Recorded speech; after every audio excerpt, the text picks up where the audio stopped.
Are you a vibey therapist? Highly go. Get cozy. An absolute brilliant mind. Yeah, that was scary. Monique, she's flossing, but let's go ahead and get started. Okay, what are we doing? That's how we will know we've made it. Yeah. Should we do the thing? Sit here and look pretty. You good? Okay, that's gonna be good. Okay, here for it. Hey, thanks for sharing the couch with us. I'm Emily. And I'm Katie. And today we're going to talk about going to therapy when there's not a crisis. So I think, Katie, a lot of times when we work with clients, there's kind of this hesitation of like, when are they supposed to start therapy? How do they know they're ready to start therapy? And sometimes, like, is it okay that I'm here without like a crisis or a problem? And so stoked to pick your brain on that and talk about that today with you. So I guess first answer the main question, like, does it have to be a crisis to start a therapy journey? No, like it doesn't. And I think that's what people think about is like, oh, okay, I haven't had this big thing that happened to me, so I probably don't need to do something. But people that I find come in are like, something is distressing to me, or I find myself really stressed and really impacting my relationships, or I'm navigating this big decision and I don't know who to go to. I'm getting a lot of input. So sometimes it can just be like kind of those day-to-day life things where you need like just an outside voice, somewhere else to like brain dump all these thoughts and feelings where it's not going to be biased or someone else's opinions or hyping you up like an echo chamber. And so I think that's where the non-crisis kind of therapy space can be so helpful. Even having it, I've had a few, encounters with people that are like, I know something's coming up.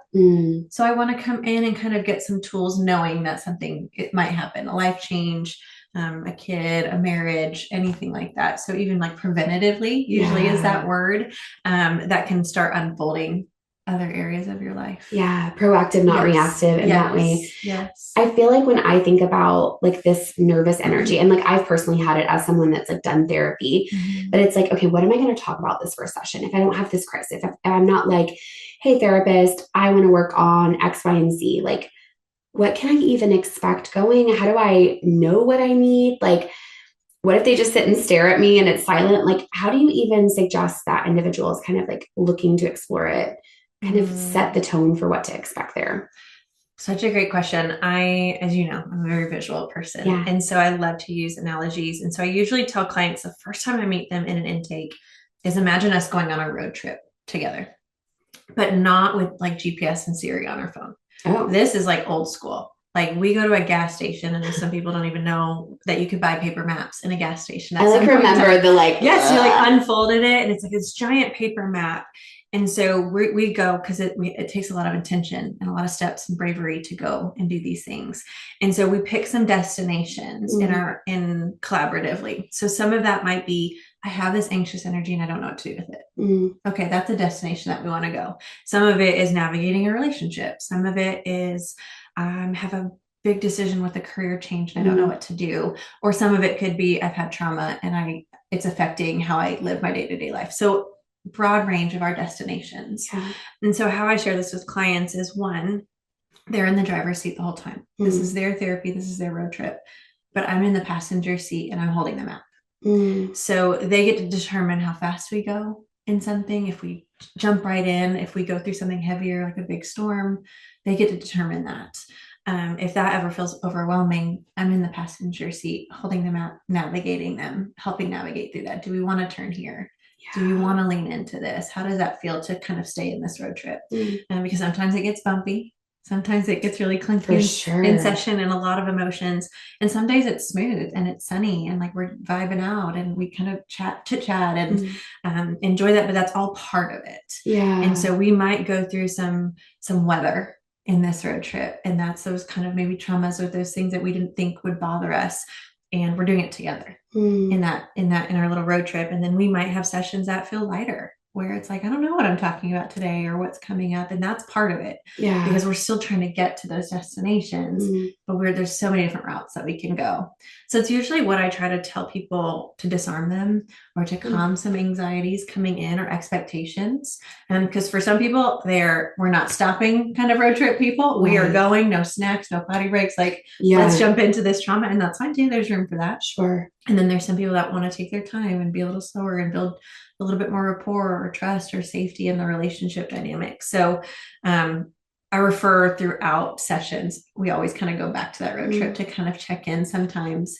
But that's something that has helped me kind of like navigate through the lighter days versus the heavier days versus like the more crisis versus less kind of crisis moments. I feel like one thing that I heard, I actually heard two things that I want to go to. So the first thing I heard was you gave me first anxiety, like as the first point on the map.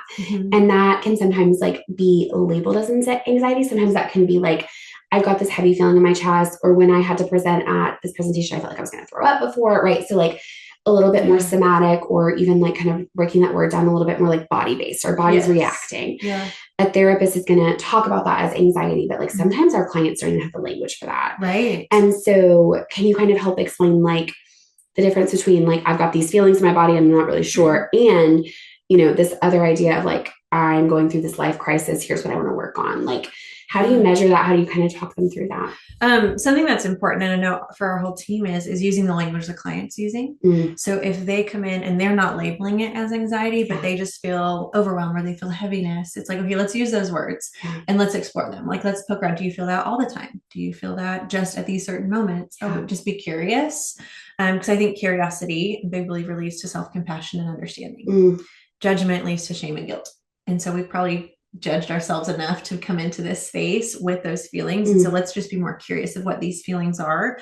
Because again, like you're saying, some people know that that's anxiety and some people don't, or they don't associate with that term or how they utilize it, or maybe they've done that their whole life and they don't know any different. Right. It's all their body knows. It's all they know. And so I think as someone comes into therapy, it's more just like curiosity, like, tell me about yourself. It's kind of like when we're sitting in a road trip, like, what's your favorite song? What playlist do you like? What kind of snacks are you bringing on road trip? It's just building like curiosity and rapport and understanding, so that I think when there's a little bit more understanding, maybe on those, I don't want to say lighter in like a dismissive place, because I think that can be heavy for a lot of people, but maybe not in what we think of like those big kind of like traumatic crisis moments.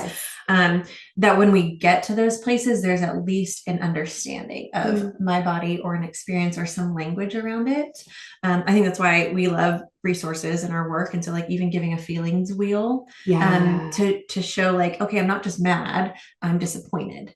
Those are two different kind of experiences. But sometimes if we only have like a narrow thought process, or we've only been taught something, we go to, well, I'm just mad all the time. And it's like, well, let's explore that. Like, how do you know you're mad? What does mad look like? And it's like, oh, I'm actually feeling lonely. I'm actually disappointed. So we can kind of uncover it in our road trip together.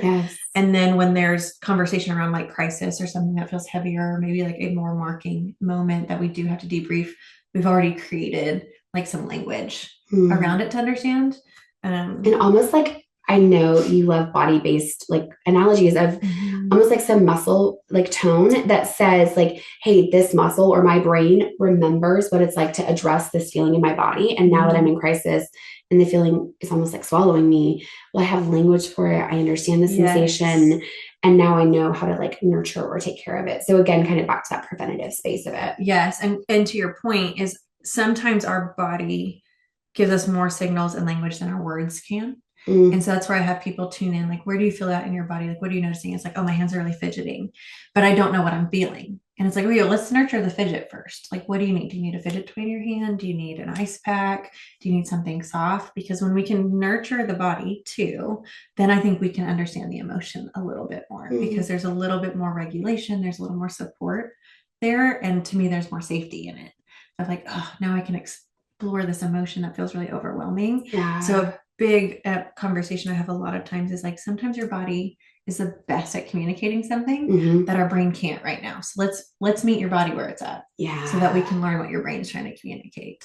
This segment is What's on Your Bookshelf, where we talk about what we are reading and how it applies in the therapy room.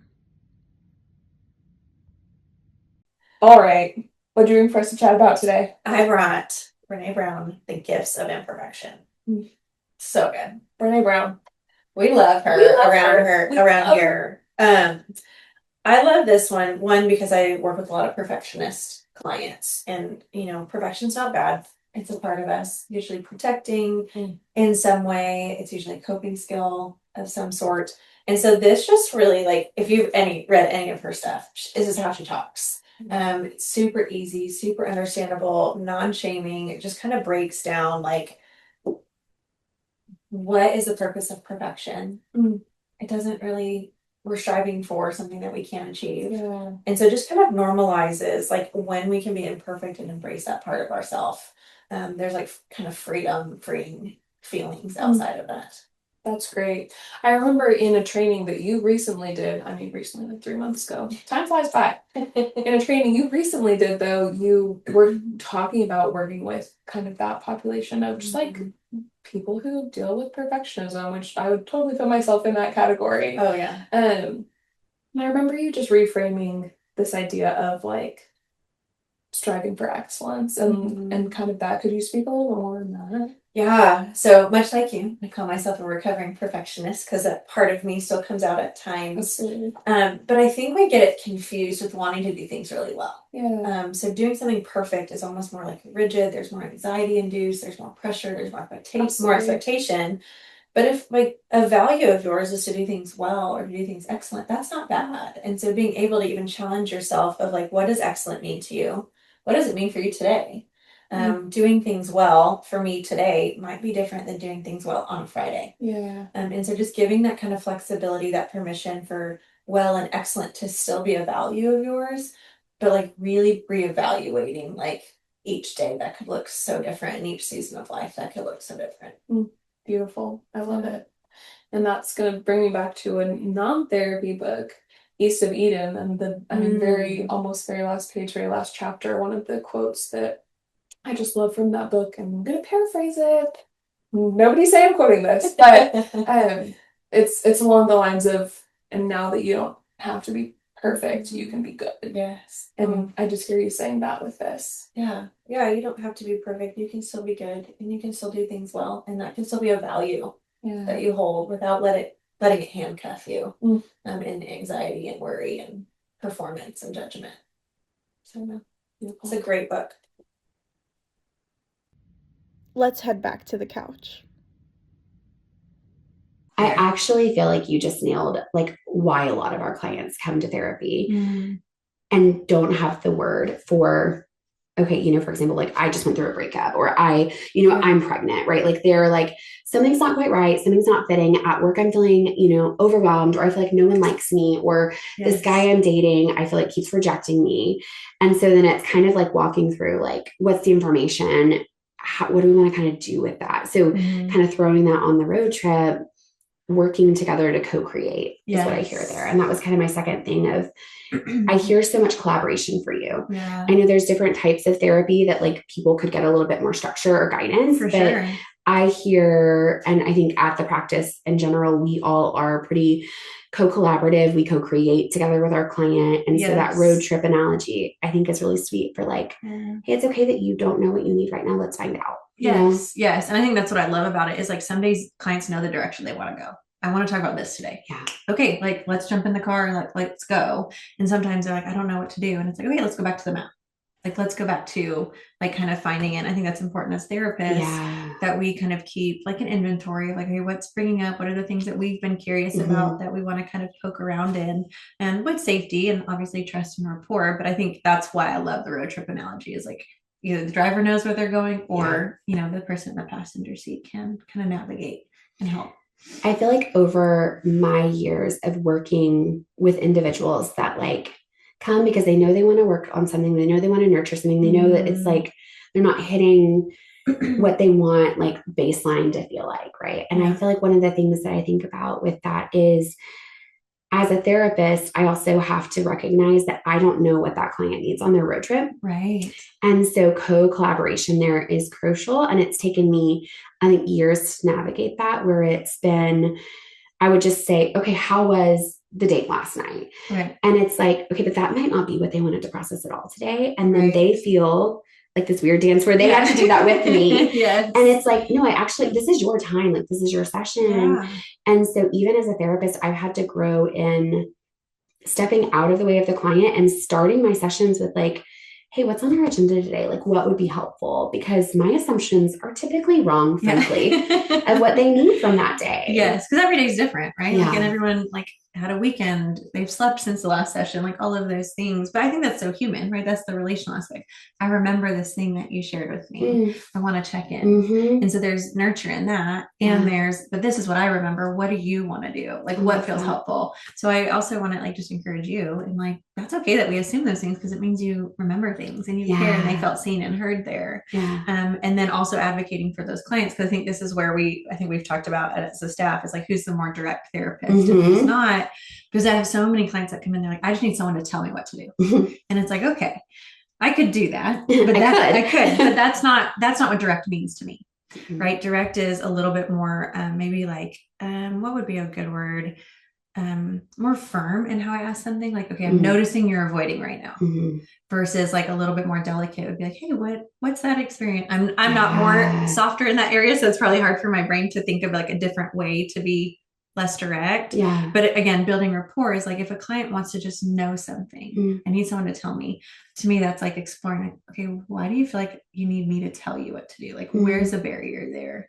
Where is that confidence coming from you where you can decide what you want? And that's where I think the road trip comes in handy is like, maybe I start out giving a lot of the direction or guidance in that conversation, but over time, having the clients be able to start advocating, like, no, I just need support in this space today. I just need someone to sit and listen to me. I just need to cry. I just need to vent. And so I think different clients come in with those different needs. And based on our type of therapy, like direct can be, hey, I know we're avoiding this conversation about your dad. Is this a space to process that today? Or is this not one where you have capacity? To me, that's direct. It's like, I know there's this thing. You've given me consent to call that out in you. And I'm going to do safety for me to call that out. Yes, but let's collaboratively see how that feels for you to approach it today. So I think that's where you're talking about is like that collaboration piece, but depending on the style of the therapist, if they're a little bit more like, hey, I'm noticing we're doing this thing, or kind of following the client's lead, like in that road trip too. And neither way is bad. No, both is so good and so sweet. And I think that's what makes our team so great is we're across the board in those things, but every client's so different in those needs too.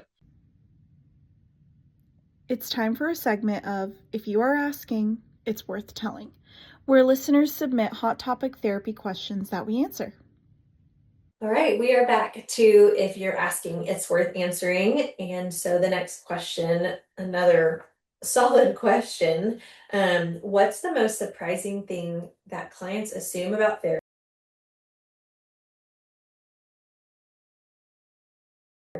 that usually isn't true? That's good. It is. Honestly, like what initially comes to my mind is like the advice. Like if I go to therapy, they're going to tell me what to do. That is usually what people have said to me before because I probably identify more as a direct therapist. And I'm like, ooh, direct doesn't mean I'm going to give you the answers. So sometimes I use the analogy of if you've lost your car keys, like I can't tell you where you put them, but I can help you kind of explore where you were last so that you can find your keys. So if you come in and say, I want to know why I have anxiety or like how, like why, not why I have it, but I want to know how to get rid of this anxiety. I want to be cured from it to some extent. I can't help you cure it. Like I'm not going to give you the magic solution for that, but we can kind of explore together what causes your anxiety and then how to take care of that and nurture it. In that way. Yeah, I fully agree with that. I feel like even in our intakes, clients will fill out our intake forms and then we'll see them in session. And so many times it's, one of the questions at the end is kind of like, what are you looking for? And a lot of times it's, I want someone to tell me what to do. Or, I'm looking for someone to really give me some direct feedback and perspectives. And I think you brought up a really good point of like, even that difference between I can be a direct therapist. We can have really open and honest conversations and challenge each other in session. And I also am not going to be able to give you advice because if I, if I give you advice, then I'm bringing in my own bias into your world. And that's going to impact our relationship into, kind of puts us in a space of, controlling what like your path is and that doesn't feel good. No, not at all. And I think maybe even backing up a step of like a direct therapist. I think people think direct therapist is I'm going to tell you yes or no. I'm going to tell you what's up. And how I describe it is I'm just probably going to call out things that I'm noticing more. Like, Yeah. hey, I notice every time we bring this topic up, you get really fidgety or you immediately want to change it. Like, tell me more what that's about. That's probably my more approach to direct, is like calling something out with consent. Like, if a client has consented to, I need direct. Yeah. That's more what it looks like versus like, I'm going to directly tell you, no, you need to quit your job. Like, that's not probably ethical in some extent, but that's not how our and my personal interpretation of a direct therapist would be. Absolutely. Yeah, I love that question because I think, like you said, they come in a lot of times I'm thinking that is a part of what we're going to give them. And I think actually the conversation about why we can't give that to them is so good for the relationship. Yes. And my favorite part is when we get to see the cycle of like starting with a client who's wanting it. Yeah. And by the time that they've been with us for a while, really seeing them actually become just really confident in themselves and their own decisions. Yeah. That I'm like, this person wouldn't even want my advice, right? Like they feel so good about the choices they're making and how they're moving through the world, and I'm happy for that. And so getting to see that myth kind of, be handled and solved. Yeah. I think even taking that just like a direction to the left is like, why do you want a direct therapist? Yeah. Is it like that lack of confidence? Is it, I need someone to tell me what to do because I don't trust this? Is there like a power and authority dynamic in your life that has caused hurt or harm? So I think even that is therapeutic, is like, what would that do for you if I was more direct in this way? So I think it just offers so much room for exploration when clients come in and like assume something that a therapist is going to do for them. It's like, let's be curious about like what that would do for them actually. And sometimes we uncover a coping mechanism, sometimes we uncover fear or a childhood wound or something of that nature. So I think that's probably one thing that I feel like clients assume we do when it's really so much deeper than that. Yeah, it is a big myth. And like you said, though, I think it is so meaningful when we get to the other side of kind of understanding more about it too. Yeah. Another great question. Thank you guys, and we'll see you next time. Now back to the pod.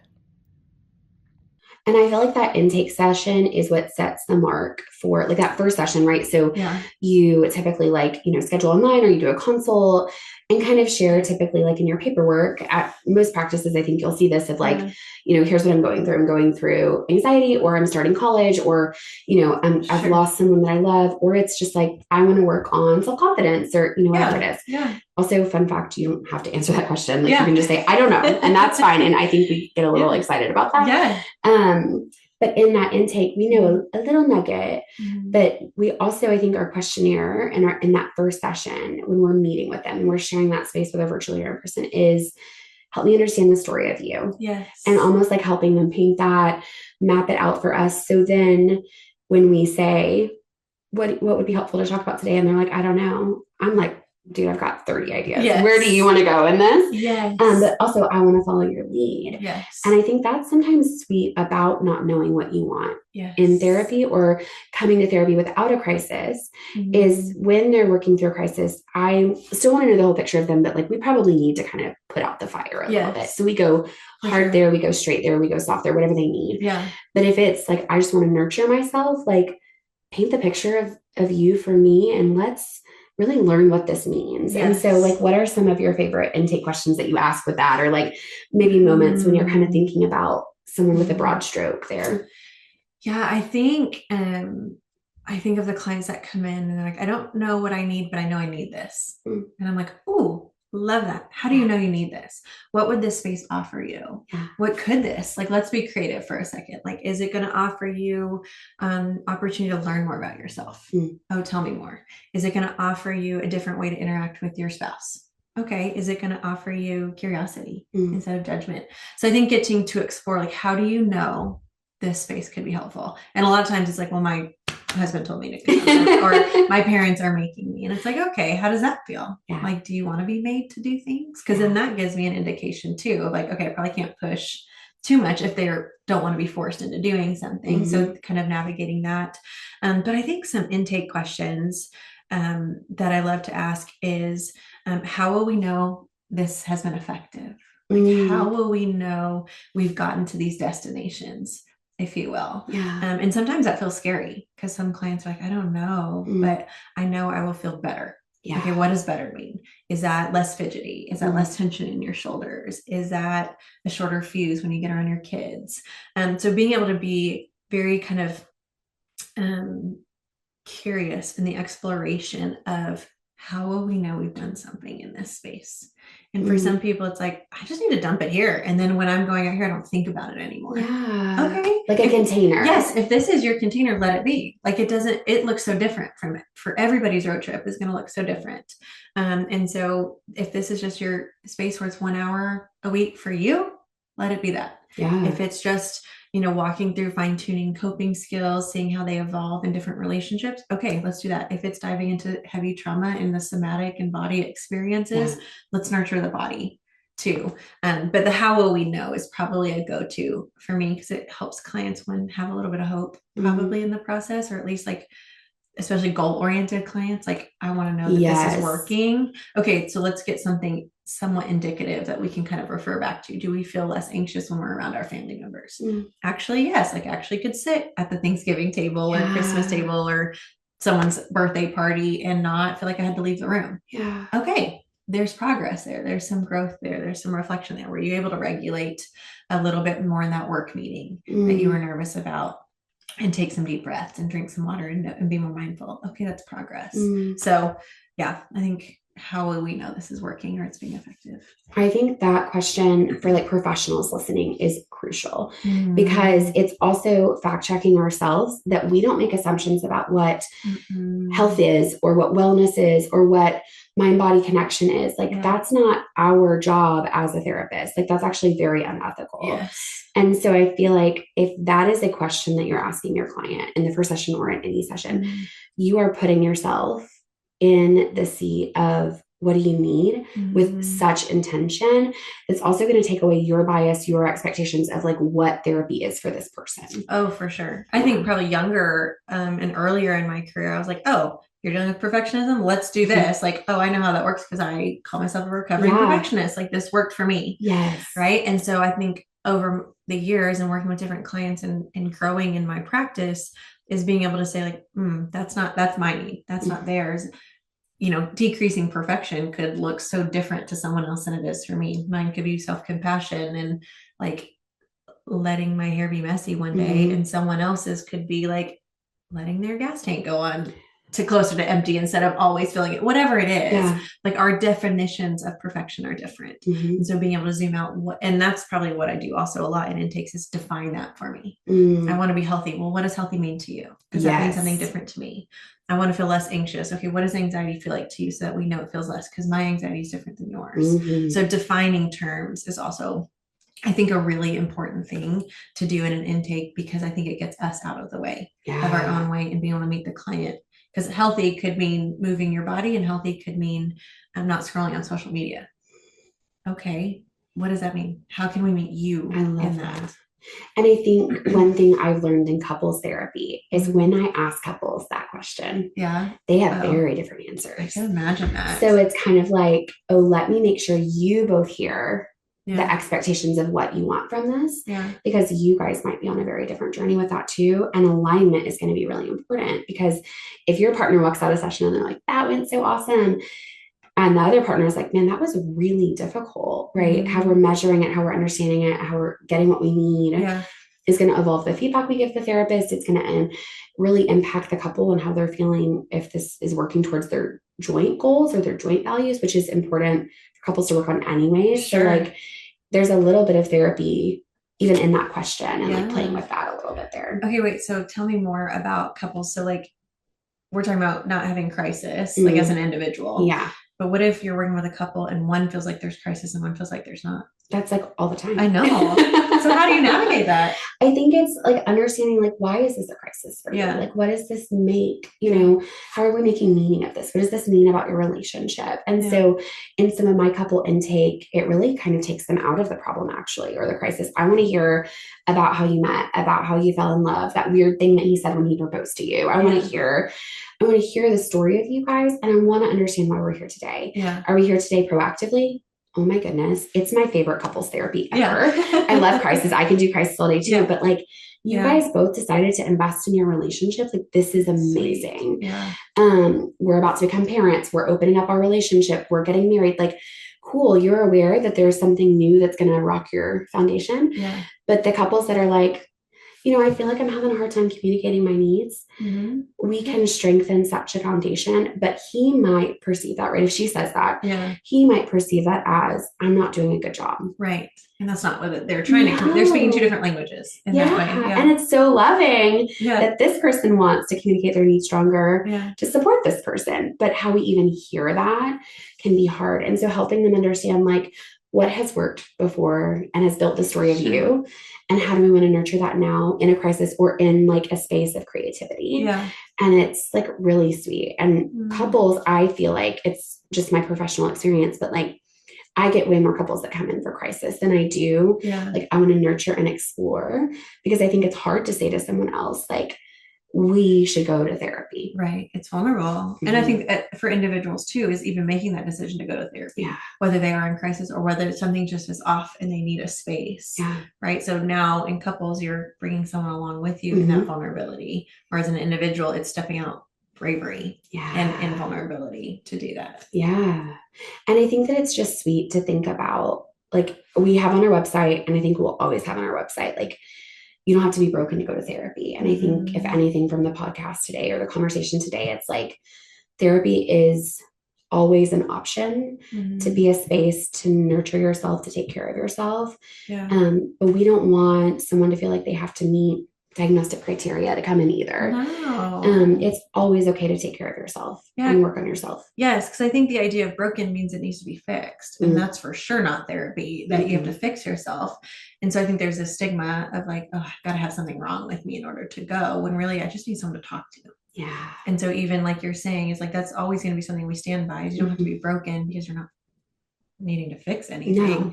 It's just, it's fine-tuning a skill, it's strengthening something, it's being curious about a different season of life. What worked before might not work now. When you're single, you could do this. When you're married in a relationship, it looks different.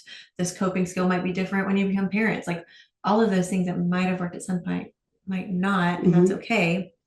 They served a purpose at one point. And so sometimes we need an outside voice or perspective to give you permission that those things can look different now, and that's okay. Yeah. And that's where that broken piece comes in for me. It's like, well, we're not fixing anything. No. We're just evolving and adapting to circumstances that are changing. And frankly, if someone said, will I be fixed? I'm like, that is absolutely not my job. And if that was like, that was a thing, like that would not be embracing your humanity. Like, I think that we have to celebrate all of us. And I think therapy, end of day, is just a space to offer nurture and self-care, which in hustle culture, grind culture, like rarely do we consider that a value in our spaces. But I just appreciate the dialogue today of being able to say, like, it's okay. Yeah. If you don't know what you need, you can figure that out there too. And that can actually just be the goal of therapy, to figure out what you need. So thanks for doing this with me today. Yeah, it was a great conversation. Yeah. Thanks for sharing the couch with us. Just a reminder, you are always welcome to ask for help if you need it and get curious about what that could look like. We'll see you next time. Just a reminder, this podcast is for educational and informational purposes only. While we are licensed therapists, this is not a substitute for therapy, diagnosis, or individualized mental health care. Listening to this podcast does not create a therapeutic relationship. If you're needing support, we encourage you to connect with a licensed provider in your area. If you are in a crisis or believe you may harm yourself or others, please call 911 or contact the Suicide and Crisis Lifeline at 988 in the United States.